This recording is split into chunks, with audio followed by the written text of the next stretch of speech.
வணக்கம். இந்த லஞ்ச ஒழிப்புத்துறையில் இயக்குனராக மரியாதைக்குரிய அருண் அவர்கள் பணியில் அமர்த்த பிறகு ஒரு விமலா அப்படிங்கிற ஒரு இன்ஸ்பெக்டரை, அதாவது விஜிலன்ஸில் இருந்த இன்ஸ்பெக்டரையே எஃப்ஐஆர் போட்டு சஸ்பெண்ட் பண்ணிட்டாரு.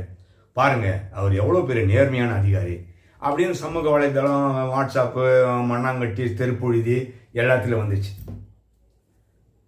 ஒரு இன்ஸ்பெக்டர் மேலே எஃப்ஐஆர் போடுறது அது பெரிய மேட்ராக.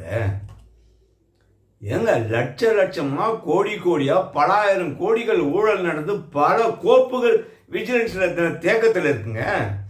அந்த ஃபைலை தட்டி எடுத்து முதலைகளை அரெஸ்ட் பண்ணியிருந்தா சந்தோஷப்படலாம். ஒரு இன்ஸ்பெக்டர் அவரை போய் அது லேடி இன்ஸ்பெக்டர் லஞ்சம் வாங்கிட்டாங்களாம், தப்பாக பேர் போட்டாங்களாம் அப்படின்னு அந்த அம்மாவை சஸ்பெண்ட் பண்ணிட்டார் அருண். அதுக்கு பாராட்டு. பாவீங்களா, எலிய பிடிச்சி வச்சிருக்கீங்க, புளிய பிடிங்கய்யா. தில்லு இருக்கா உங்களுக்கு? சென்னையில் இன்னும் கேப் மாதிரி தானே, முளை மாதிரி தானே பண்ணாரோ அருண், அதே வேலையை விஜிலன்ஸில் போய் காட்டுறாரு. உன் திறமையை ஒரு இன்ஸ்பெக்டர்கிட்ட காட்டுறது, ஒரு பெண் இன்ஸ்பெக்டர்கிட்ட. கொள்ளக்காரனுங்க எவ்வளோ கேப் மாறிங்க அரசியல்வாதிகளுடைய ஃபைல் உங்ககிட்ட கிடக்குது. அதெல்லாம் எடுத்து அரெஸ்ட் பண்ணுறதுக்கு நாதி இல்லை.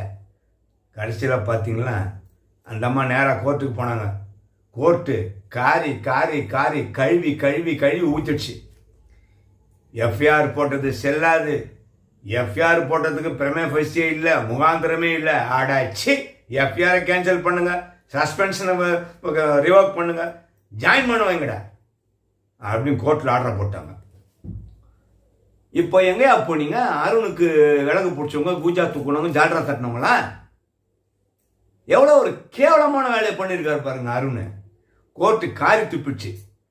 இதெல்லாம் ஒரு பொழப்பு, இதெல்லாம் ஒரு வேலை. இதுக்கு ஒரு அடிஷ்னல் டிஜிபி லெவலில் ஒரு டைரக்டர் இந்த டிபார்ட்மெண்ட்டுக்கு, இந்த விஜிலன்ஸ் துறைக்கு. கேவலம்னா கேவலம், படு கேவலமாக இருக்குது. எதை பாராட்டுவது என்று தெரியவில்லையா உங்களுக்கு? Take